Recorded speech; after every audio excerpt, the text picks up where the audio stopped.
साथ।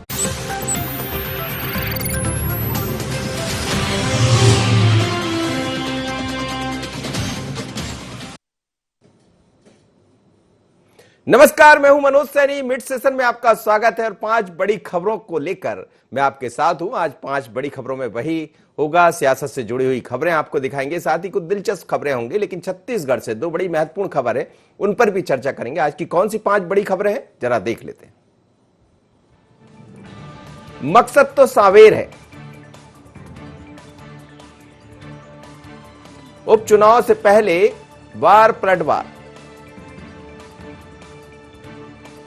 जौहरी की नसीहत, उमा का समर्थन। एम्स का इंकार, अब नहीं लेंगे सैंपल। मारी लाठी, मिली सजा।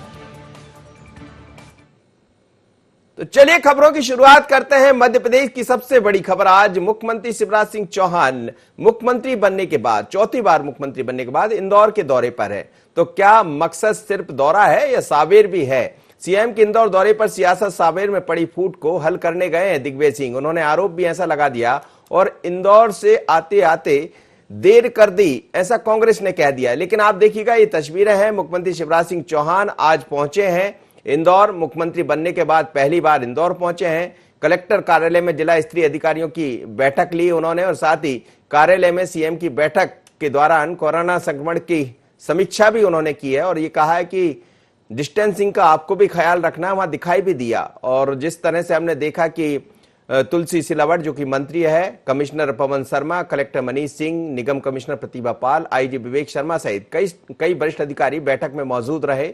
जिस तरह आप देख रहे हैं, सुरक्षा के यहाँ व्यापक और कड़े इंतजाम किए गए थे। काफिला जैसे ही पहुंचा तो काफी कार्यकर्ता उनके नजदीक जा पहुंचने का प्रयास कर रहे थे, लेकिन उनको रोका। संक्रमण रोकने के संबंध में शिवराज सिंह चौहान ने जिला स्तरीय अधिकारियों की बैठक ली है। साथ ही उन्होंने ये भी कहा है कि कैसे कोरोना की जंग से आप लोग जीते हैं। क्या कहा, जरा सुन लेते हैं।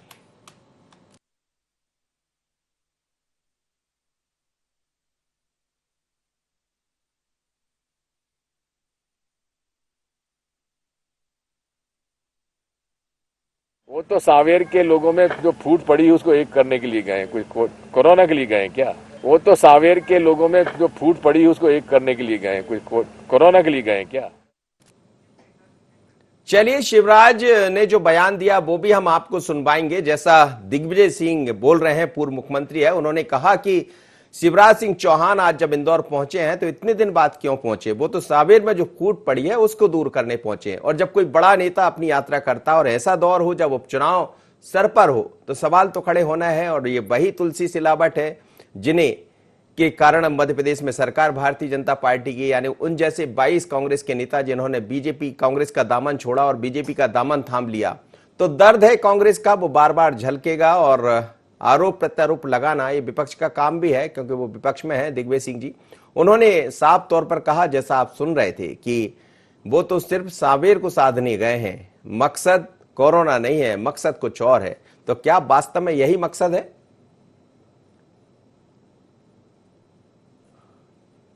और जैसा वो कह रहे हैं कि हुजूर आते आते बड़ी देर कर दी, ऐसा दिग्विजय सिंह ने कहा है। पर आज कई तरह के कार्यक्रम इंदौर में देखने को मिले। शिवराज सिंह चौहान साहब के समीक्षा बैठक भी की, अलग अलग जो जनप्रतिनिधि है उनसे मुलाकात की है। और लगातार 3 साल तक 3 बार जब मुख्यमंत्री रहे शिवराज सिंह चौहान, तो इंदौर आना जाना उनका लगा रहता था। उज्जैन भी पहुंचते थे, दर्शन भी करते थे और कार्यकर्ताओं से मुलाकात भी करते थे। लेकिन ये देखिएगा आप, ये तस्वीरें आपको दिखाई दे रही है, इसमें कार्यकर्ताओं में खासा जोश दिखा और तुलसी सिलावट साथ में है। इसके सियासी मायने भी आप समझ सकते हैं। इस वक्त तुलसी सिलावट भारतीय जनता पार्टी में है और भारतीय जनता पार्टी में रहने के साथ ही अब ये भी समझ आ रहा है कि किस तरह वो बीजेपी के दामन ही नहीं थामे, बल्कि बीजेपी के कल्चर में रच बस गए हैं। शिवराज सिंह चौहान उन्हीं के साथ जब निकले वहां से, और स्वाभाविक है, मंत्री भी है, सिंचाई मंत्री है भारतीय जनता पार्टी की सरकार में, तो मंत्री के साथ ही जाएंगे मुख्यमंत्री। क्या हो रहा है?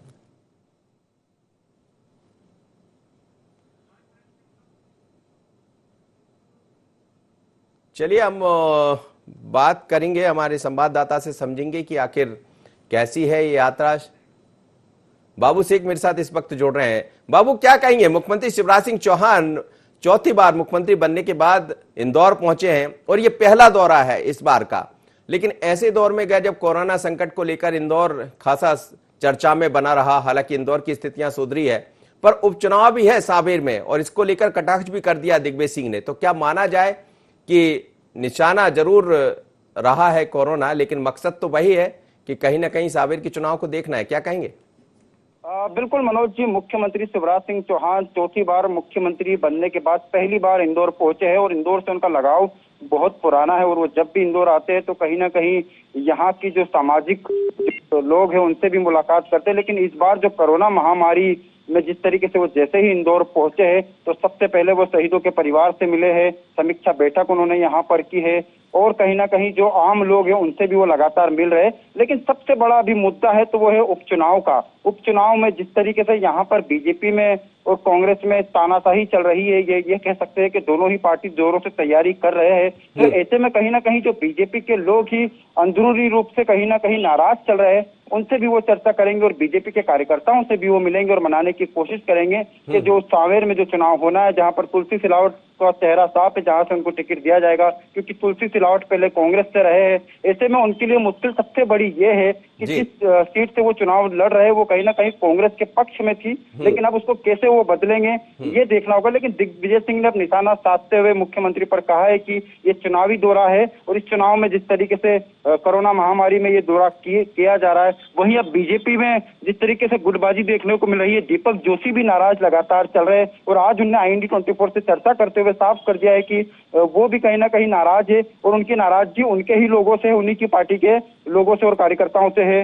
मनोज जी, तो क्या माना जाए ये जो दौरा है, जिस तरह हम देख रहे हैं शिवराज जी पहुंचे हैं, सांवेर की चर्चा भी बहुत हो रही होगी, लेकिन पहली दफा है जो कभी कांग्रेस में रहा करते थे वो भारतीय जनता पार्टी में मंत्री भी है और शिवराज जी के साथ गाड़ी में बैठते हुए दिखाई भी दिए तुलसी सिलावट।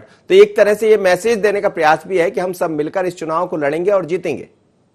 देखिए मनोज जी, आपको साफ कर दूं कि जो पहले यहाँ से बीजेपी के जो चुनाव हरे उनको पहले ही जिला अध्यक्ष बना दिया गया है, इसलिए उनकी नाराजगी जो है पहले ही पार्टी ने जो है खत्म कर दी है। लेकिन जो दूसरे नेता नाराज हो रहे हैं, जो तुलसी सिलावट को टिकट मिलने से, उन लोगों को मनाया जाएगा। उन कार्यकर्ताओं से चर्चा की जा रही है कि ऐसा ना हो कि तुलसी सिलावट वहां से अगर चुनाव हार जाए तो कहीं ना कहीं बीजेपी की ये बड़ी हार हो सकती है। लेकिन बीजेपी के तमाम कार्यकर्ता और बड़े नेता इस चुनाव को जीतने के लिए उन्होंने तन मन धन सब तरीके से वो तैयार है और आज मुख्यमंत्री शिवराज सिंह चौहान सभी के जो कार्यकर्ताओं से मिलेंगे और वहीं तुलसी सिलावट आज सुबह से ही उनके साथ में। ऐसे में कहीं ना कहीं इस दौरे से बीजेपी को एक बड़ा फायदा मिलने वाला है। मनोज जी, चलिए बाबू, बहुत बहुत धन्यवाद, आप मेरे साथ जुड़े। और जैसा कह रहे हैं बाबू शेख है हमारे ब्यूरो चीफ इंदौर के कि ये जो सीट है बड़ी महत्वपूर्ण है भारतीय जनता पार्टी के लिए, जो इस बार कांग्रेस की सीट थी, लेकिन अब कांग्रेस के व्यक्ति ही बीजेपी से चुनाव लड़ेंगे। वहां से राजेश सोनकर पिछली दफा चुनाव जीते थे और उन्होंने जीत हासिल करने के बाद जब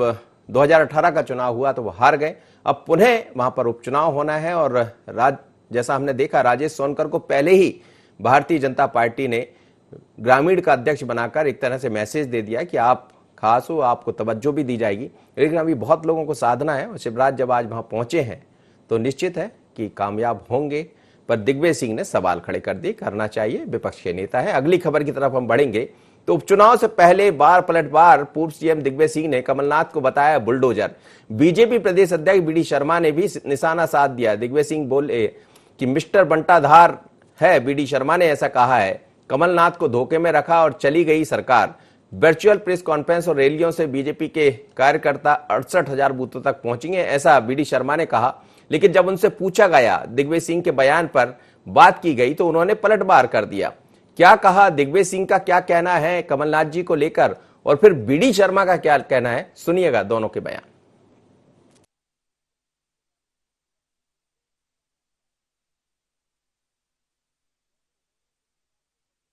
कमलनाथ जी हमेशा एक्शन में रहते हैं। वो व्यक्ति ऐसे हैं, राजनेता ऐसे हैं, मैं तो 40 साल से उनको जानता हूं।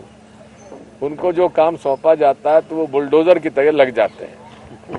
हमें पूरा विश्वास है कि वे सफल होंगे और 2400 सीटों पर जिन लोगों ने सौदा किया है जनमत का, वे सब हारेंगे। कमलनाथ जी और दिग्विजय सिंह जी के बारे में बहुत कुछ कहने की जरूरत मुझे इसलिए नहीं लगती कि कमलनाथ जी ने ही कहा कि मैं इनके भ्रम में रहा और दिग्विजय सिंह के चक्कर में मेरी सरकार चली गई। अब उसके बाद भी दिग्विजय सिंह जी के बारे में पूरा मध्य प्रदेश क्या मानता है, क्योंकि उन्होंने जिस प्रकार से मध्य प्रदेश को बंटाढार बनाया, अब कमलनाथ जी भी समझ गए कि उन्होंने मुझे भी बंटाढार बना दिया। तो अब दिग्विजय सिंह के ऊपर कमलनाथ जी कितना विश्वास करेंगे, मुझे लगता है एक तो कमलनाथ जी ही इसका बता सकते हैं। और दिग्विजय सिंह जिस प्रकार से आज मध्य प्रदेश में घूमने का प्रयास कर रहे हैं, संपूर्ण मध्य प्रदेश को जिस हालात में वो ले गए, अब जरूरत इस बात की है कि मुझे लगता है कि जनता ये एहसास कर चुकी है, क्या ये मध्य प्रदेश वही मध्य प्रदेश बनेगा। चलिए, तो बीडी शर्मा है जो उन पर सवाल खड़े कर रहे हैं, और बंटाधार की उपाधि भारतीय जनता पार्टी पहले ही दे चुकी है। उमा भारती जब चुनाव लड़ रही थी, मुझे याद है, उस दौर में ये नया नारा एक लेकर आए थे और बंटाधार जैसा शब्द का इस्तेमाल किया था, लेकिन बीजेपी ने आज तक उसका पीछा नहीं छोड़ा। बार बार जब दिग्विजय सिंह सामने आते हैं तो उसी लफ्ज का, उसी शब्द का इस्तेमाल करते हैं। लेकिन बुलडोजर की जहां बात आती है तो फिर बाबूलाल गौर भी जहन में आ जाते हैं, और बुलडोजर मंत्री के नाम से बाबूलाल गौर को जाना जाता था। लेकिन आज दिग्विजय सिंह ने बुलडोजर के रूप में एक नया नाम यानी कमलनाथ जी को संज्ञा दे दी है। पर अब इसका क्या असर पड़ेगा, पर यह नजर आ रहा है बयानबाजी से कि उपचुनाव दिखने लगे हैं। तारीख कब सामने आएगी वो अलग मुद्दा है। मेरे साथ इस वक्त संदीप मिश्रा जुड़ रहे हैं, हमारे संवाददाता। संदीप, क्या कहेंगे, मध्य प्रदेश में उपचुनाव की बेला दिखाई देने लगी, भले अभी तारीख सामने ना आई हो। जिस तरह के बयानबाजी चल रहे हैं, दिग्विजय सिंह ने सावेर को लेकर सवाल खड़े कर दिए, दिग्विजय सिंह ने कमलनाथ को एक तरह से बुलडोजर यानी उनको सब निर्णय लेने वाला व्यक्ति बता दिया, बीडी ने पलटवार कर दिया। और आज जब बीडी की प्रेस कॉन्फ्रेंस हुई तो वो भी शायद इस तरफ इशारा कर रही होगी बिल्कुल चुनावी मूड पर है भारतीय जनता पार्टी।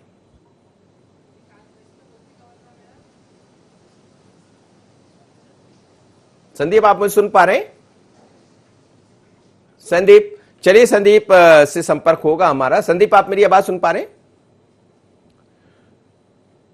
संदीप मिश्रा हमारे संवाददाता जोड़ेंगे, हम उनसे समझेंगे इस पूरी खबर को। लेकिन आप सुन रहे थे किस तरह दिग्विजय सिंह ने निशाना साधा, निशाना पहले सावेर को लेकर निशाना साधा, उसके बाद कमलनाथ को कहा कि बुलडोजर हैं और 24 सीटें जीत कर आएंगे। और उसके पहले हमने ये भी सुना कि उन्होंने सावेर पर निशाना साधा था, शिवराज सिंह चौहान पर, और अब बीडी शर्मा ने उनका पलटवार किया है। संदीप, क्या कहेंगे, मध्य प्रदेश में क्या ये मान लिया जाए कि उपचुनाव की बेला अभी जरूर दूर हो, तारीख तय नहीं हुई हो, लेकिन उससे पहले बार पर पलटवार, और बीडी शर्मा भी अभी प्रेस कॉन्फ्रेंस में बात कर रहे थे आप लोग से, तो ये माना जाए कि उपचुनाव पूरी तरह दिखने लगा है मध्य प्रदेश में?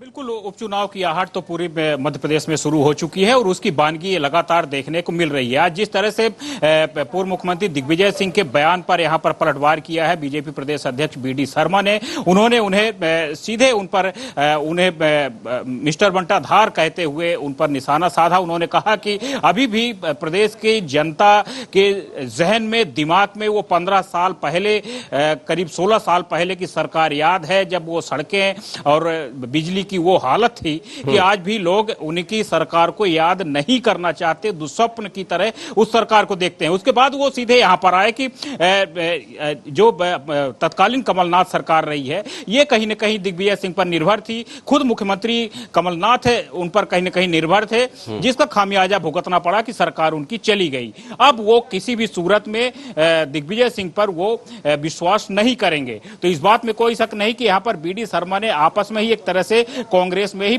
दोनों पूर्व मुख्यमंत्रियों पर आरोप प्रत्यारोप मढ़ा है, दोनों पर निशाना साधा है यहाँ पर। जी बिल्कुल, लेकिन ये आरोप प्रत्यारोप के दौर में जैसा बीडी शर्मा भी कह रहे थे, क्या कुछ दिखाई दे रहा है? हमें लग रहा है दोनों पार्टी एकदम चुनावी मोड पर है। संदीप, बिल्कुल चुनावी मोड में है और उसका वो यहाँ पर बिल्कुल स्पष्ट दिखाई पड़ रहा है। खासकर अगर कांग्रेस की बात करें, कांग्रेस जितना पूर्व मुख्यमंत्री दिग्विजय सिंह पर हमले करती है उसका फायदा भारतीय जनता पार्टी जितना हमला करती है कांग्रेस पर, उतना उसका कहीं न कहीं भाजपा को फायदा होता भी है। जब भी ये पुराने जख्मों को कुरेदने की कोशिश करते हैं, 16 साल पहले जो सरकार थी तत्कालीन दिग्विजय सरकार, और वो जब भी उनका जिक्र किया जाता है तो उसमें कहीं न कहीं भारतीय जनता पार्टी अपना लाभ ढूंढ लेती है और एक बार फिर 24 सीटों सीटों में जो चुनाव होने जा रहा है, तो यहाँ पर इस बात में कोई दो राय नहीं है कि दिग्विजय सिंह को यहाँ पर इस्तेमाल किया जाएगा, उनके नाम को बार बार यहाँ पर कुरेदा जाएगा, उठाया जाएगा और वही 16 साल पहले की सरकार को बार बार यहाँ पर फिर रिपीट किया जाएगा कि वो सरकार कैसी थी और कैसा कामकाज था उसका। चलिए संदीप, बहुत बहुत धन्यवाद, आप मेरे साथ जुड़े। तो मध्य प्रदेश में चुनावी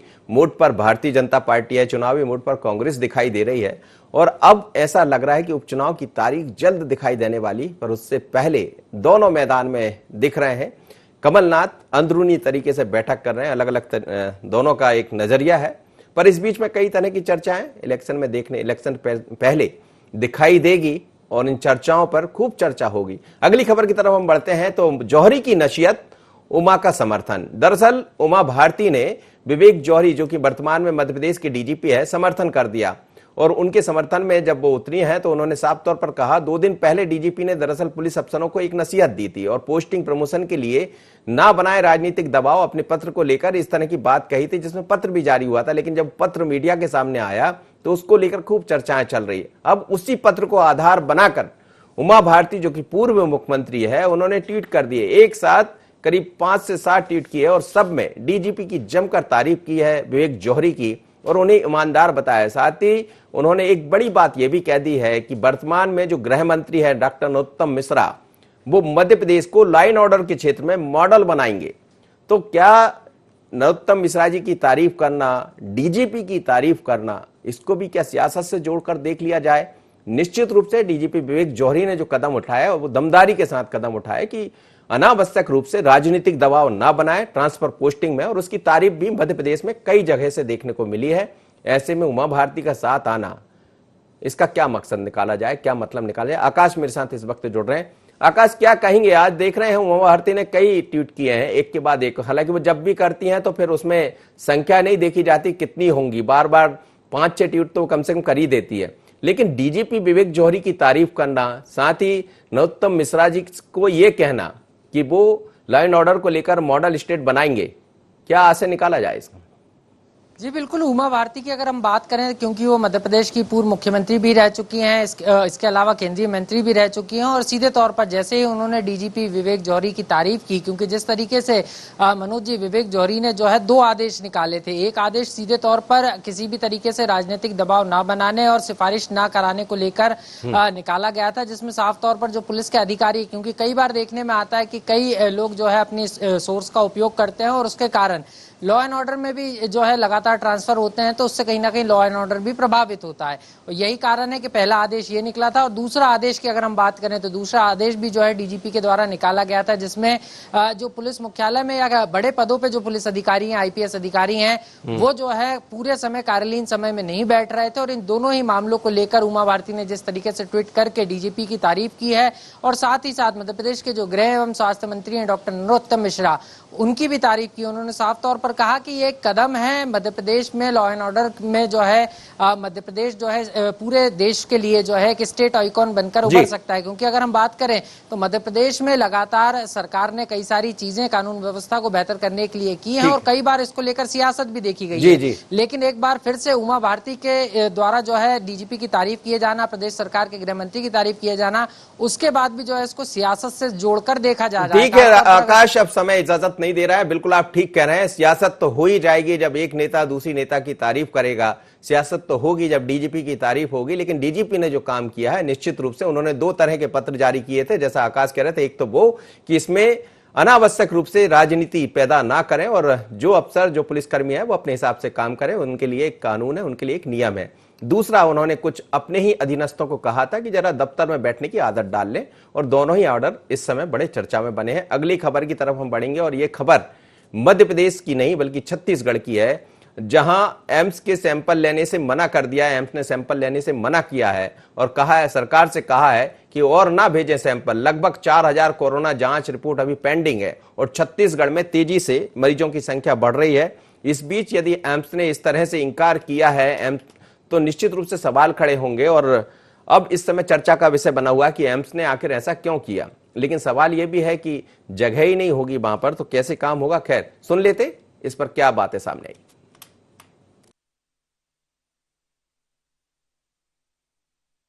स्वाभाविक है, ये वैश्विक महामारी है कोरोना, और छत्तीसगढ़ में इस सप्ताह ये प्रवासी मजदूर आने के कारण गांव में स्थिति जो है थोड़ी बहुत संख्या आगे बढ़ी है। शहरों में भी रायपुर शहर के जिस तरीके से रिपोर्ट आ रहा है काफ़ी संख्या बढ़ी हुई है। तो एम्स की अपनी सीमाएं हैं, उन्होंने कितना टेस्ट कर पाएंगे उसके बारे में डॉक्टर नागरकर साहब ने स्टेटमेंट दिया है। लेकिन हमने और छत्तीसगढ़ में बहुत सारे 3-4 जगहों में टेस्ट करने के लिए हमारी प्रयोगशालाएं तैयार हैं, वहाँ भी टेस्ट किया जा रहा है और उम्मीद करते हैं कि इसको नियंत्रित हम लोग कर पाएंगे। जिस तरीके से सरकार काम कर रही है आने वाले समय में ये नियंत्रित हो जाएगा और जिस परेशानी की तरफ आपका प्रश्न है मैं समझता हूँ वो परेशानी छत्तीसगढ़ में नहीं होगी। प्रशासन जो है जो अपनी जिम्मेदारी होना चाहिए उस जिम्मेदारी का निर्वहन नहीं कर रहे हैं और जब तक कि आप जिम्मेदारी का निर्वहन नहीं करेंगे तब तक कि आप जो है वहाँ पे सफल नहीं हो पाएंगे। आपको केंद्र ने पर्याप्त पैसा दिया है, उस पैसे का उपयोग करिए भाई। आप एम्स में रोज 1000 केस आप भेज रहे हैं, 2000 केस भेज रहे हैं। अरे भाई एम्स की अपनी कैपेसिटी है। अरे तो एम्स की अपनी कैपेसिटी है। आज एम्स के अंदर में लगभग जो है 5000 से अधिक टेस्ट जो है वो बचे हुए हैं, वो नहीं कर पा रहे हैं। तो उसको क्लियर होने दीजिए ना। लैब स्थापित करके जब तक कि आप लैब हर जगह पे स्थापित नहीं करेंगे तब तक की ये लड़ाई गंभीर लड़ाई मैं नहीं मानता। ये केवल एक मजाक में जो है केवल पंचायत के भरोसे छोड़ना या एम्स के भरोसे छोड़ना ठीक नहीं है। चलिए, तो राजनीति गरमाएगी जब एम्स ने सैंपल लेने से मना किया। आपको बता दूं 1073 अभी तक यहां पॉजिटिव मरीज पाए जा चुके। कुलेश्वर जुड़ रहे हैं हमारे संवाददाता छत्तीसगढ़ से। कुलेश्वर, क्या कहेंगे, ये इसको लेकर अब राजनीति भी गरमाएगी? हम देख रहे हैं भारतीय जनता पार्टी भी सवाल खड़े कर रही है, कांग्रेस की वहां पर सरकार है, लेकिन चिंता उन लोगों को लेकर है जिनके लगातार मरीज बढ़ रहे हैं। यदि ऐसे में जांच नहीं होगी तो फिर कैसे स्थितियां सुधरेंगी? देखिए, बिल्कुल आपको बता रहा हूँ मनोज जी, छत्तीसगढ़ में पहले जो स्थिति थी कोरोना के मरीज को लेकर काफी अच्छी थी। एक दो करके मरीज यहाँ पे आ रहे थे, इसलिए जल्दी ठीक होकर वो अपने घर वापस चले जा रहे थे। हालांकि सरकार ने भी उम्मीद नहीं किया था कि छत्तीसगढ़ का हालात जो अभी 1000 के पार जो मरीजों का आंकड़ा गया है वो चला जाएगा। बिल्कुल भी सरकार को थोड़ा सा भी इसका अंदेशा नहीं था।